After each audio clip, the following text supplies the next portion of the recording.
Assalamualaikum warahmatullahi wabarakatuh. Salam sejahtera untuk kita semua. Salam sehat buat teman-teman. Juga sampaikan salam dari saya untuk keluarga teman-teman dimanapun teman-teman berada. Tetap semangat. Dan tim nasional kita hari ini sudah bergegas kembali ke tanah air.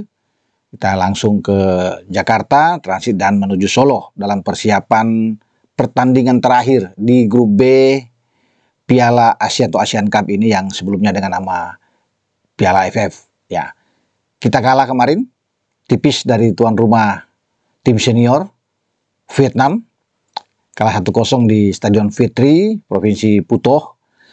Tetapi anak-anak memperlihatkan satu semangat juang yang tinggi. Luar biasa kalau dibandingkan dengan hasil imbang 3-3 melawan Laos di Manahan Solo, saya pikir lawan Vietnam kemarin itu anak-anak tampil dengan motivasi yang luar biasa. Memang mendapatkan tekanan, ya kita saksikan bersama-sama. Penguasaan bola yang tinggi dari tuan rumah wajar. Mereka dengan tim senior yang sudah berhadapan dengan kita, itu dari Piala Asia di Qatar, dan terus sampai ke putaran kedua pra Piala Dunia zona Asia. Nguyen Quang Hai yang mencetak satu-satunya gol mereka itu sudah lama, ya bertahun-tahun dengan tim seniornya, tapi sulit untuk membongkar pertahanan dari anak-anak muda kita. Ya bahkan ada yang mengatakan ini kok mereka tim senior kalah, sulit ngos-ngosan bermain dengan tim ABG kita. Ferrari di belakang, Kadek Arel dan Ronitri yang tampil oke, tampil bagus, menyulitkan pemain-pemain senior yang sudah matang di Vietnam. Ya, mereka coba untuk memasukkan di babak kedua. Nguyen Van Toan juga tidak bisa untuk mencetak lebih dari 1 gol. Quat Van Kang juga masuk, ya. Padahal di depan itu sejak awal sudah ada Nguyen Tien Lin. Ini striker terbaik mereka yang berduel dengan Jai Itses, ya, dengan Ragnar Oratmangun, Tom Hai, Ivar Jenner yang bermain dengan kita, ya, dengan Justin Hubner. Pemain-pemain kita yang mereka bermain dengan sangat baik waktu itu, tapi tidak bisa membendung tim senior kita dalam 2 pertandingan di grup di putaran kedua, kalah 1-0 di Jakarta, 3-0. Mereka memang boleh bersorak gembira dan hasil menang dengan 1-0. Tapi bagi saya ini satu hal yang sangat baik, bahwa ketika kita bermain tanpa Marcelino Ferdinand yang mengalami masalah, mengalami 2 kali kartu kuning dan diusir dengan kartu merah, anak-anak tetap fight di lapangan. Ya, kita masih bahkan di babak kedua bermain lebih bagus dibandingkan babak pertama. Ada 2 kesempatan dari Victor Detan, ya, 1 on target yang kita dapatkan, 2 corner kick di babak kedua, dan ini sudah membuat Vietnam agak ketar-ketir sebelum mereka bisa mendapatkan 1 gol lewat Nguyen Quang Hai.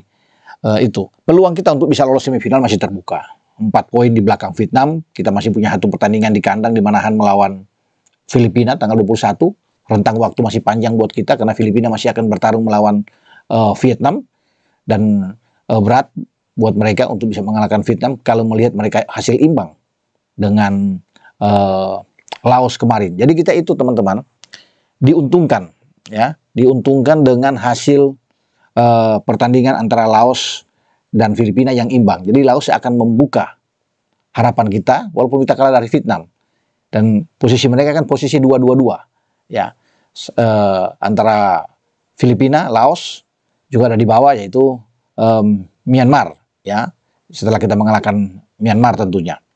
Dan kita punya posisi yang baik. Kita kalau Filipina kalah dari Vietnam dan kita menang, kita sudah pasti lolos, ya, sebagai runner up.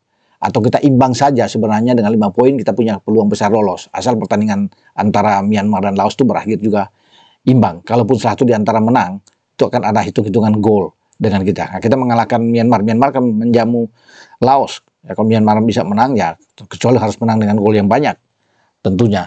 Tetapi saya pikir kita bermain di Manahan Solo dan melihat 2 hasil imbang yang dialami oleh Filipina ketika mereka dipaksa main imbang oleh Myanmar dan juga gagal menang melawan Laos, maka kita punya harapan untuk mengalahkan Christian Rontini dan kawan-kawan di Manahan Solo. Asalkan kita jangan balik lagi ke permainan saat menghadapi Laos, yang kita harapkan bahwa saat itu kita bisa menang, tapi akhirnya kita sempat keteteran sebelum berakhir dengan 3-3. 2 kali tertinggal sebelum disamakan, ya, dan akhirnya Ferrari bisa membuat kita unggul dan namunnya kita kecolongan lagi untuk 3-3. Nah, kita berharap bahwa pertandingan selanjutnya lini depan kita akan gacor. Rafael Struijk, ya, Hoki Caraka yang selalu dipasang oleh STI harus bisa membuktikan diri. Jangan cuma dipasang, hanya berlari-lari misalnya di lapangan, kemudian ditarik keluar, ya. Karena gol-gol selama ini bagi kita kan dicetak oleh pemain belakang. Ferrari 2 gol melawan Laos, ada Kadek Arel. Sebelumnya kita menang melawan Myanmar, ada Asnawi Mangkualam yang bisa membuat gol di sana. Jadi kita butuh gol dari lini depan. Ya, sudah ada Marcelino Ferdinand bermain. Ya, setelah dia kembali.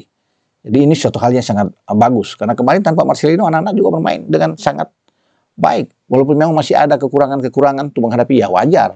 Ini tim muda kita bertarung dengan tim yang sangat matang, yang sudah bertahun-tahun mereka bersama di Vietnam, dan banyak yang memikirkan kita akan dibantai. Mungkin lebih dari 2-3 gol. Tapi ternyata Vietnam kesulitan juga untuk bisa membongkar pertahanan yang sangat kuat yang dibangun oleh Muhammad Ferrari dan kawan-kawan. Penampilan dari Cahya Supriyadi juga oke. Sebenarnya gol yang ditembak oleh Quang Hai itu masih bisa ditahan oleh Cahya saat itu, ya. Tapi bola memang keras dan akhirnya lepas untuk bisa masuk. Tapi saya memberikan anjungan jempol terhadap penampilan Cahya Supriyadi dan juga disiplin dari lini belakang. Kadek, Doni, sebelum digantikan oleh Robbie Darwish, apalagi dengan Ferrari. Semua anak-anak penuh semangat untuk bisa bermain. Ya, semoga melawan Filipina kita akan jauh lebih baik. Dan Pak Marji ketika saya coba menghubungi mengatakan bahwa anak-anak semua enjoy aja, ya, tenang aja, ya, tidak terpukul ketika harus kalah. Memang berusaha, targetnya kata Pak Marji imbang sebenarnya. Sebelum sampai menit ke-77 kita bermain dengan luar biasa dan ada gol dari Nguyen Quang Hai. Sayang target itu lepas Pak Marji. Memang diincar imbang saja sudah oke, makanya bertahan sangat dalam dan hanya counter attack yang dilakukan. Karena kalau kita imbang aman buat kita tentunya. Dan dengan 5 poin akan bagus. Kita akan menghadapi Filipina. Tapi tidak mengapa. Anak-anak tetap tenang-tenang saya, santai. Dan itu bagus. Mental mereka terjaga dengan baik. Dan semua sudah mengatakan siap tempur dalam pertandingan terakhir melawan Filipina. Dan tentunya kita ingin menang dalam laga terakhir. Yang juga bagi kita ya tidak perlu untuk mencari imbang. Kita bermain sekarang di kandang. Ya tidak boleh lagi main seperti Laos. Kita butuh 3 poin, karena hanya dengan kemenangan itu yang mengamankan posisi kita. Apapun yang terjadi dengan pertandingan antara Myanmar dan Laos. Karena dengan kemenangan itu sudah pasti kita bisa menguji 1 tiket untuk bisa masuk ke semifinal. Siapapun lawan kita di semifinal. Yang pasti kalau kita runner up di bawah Vietnam, maka Thailand sebagai juara bertahan yang dalam 2 edisi terakhir, mereka itu menjadi juara di AFF, itu akan menjadi lawan kita. Karena kan juara grup A akan menghadapi runner up grup B.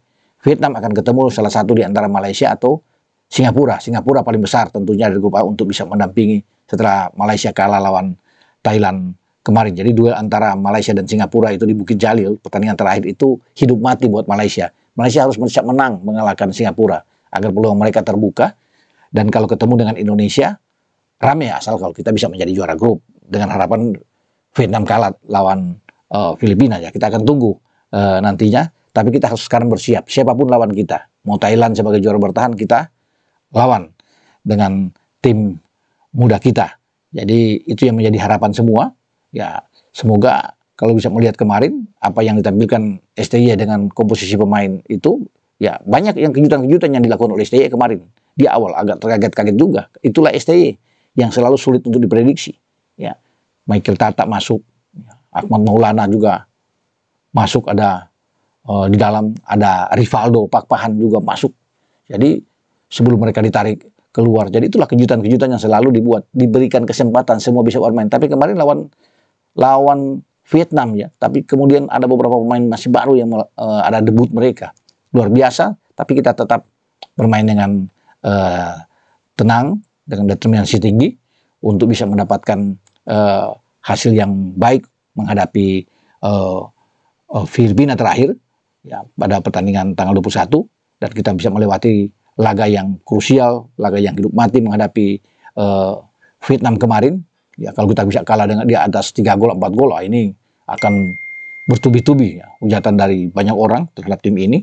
Tapi kita kalah dengan 1-0, saya pikir kita harus bisa terima itu. Ya, dengan lapang dada karena kita berhadapan dengan tim yang kuat memang.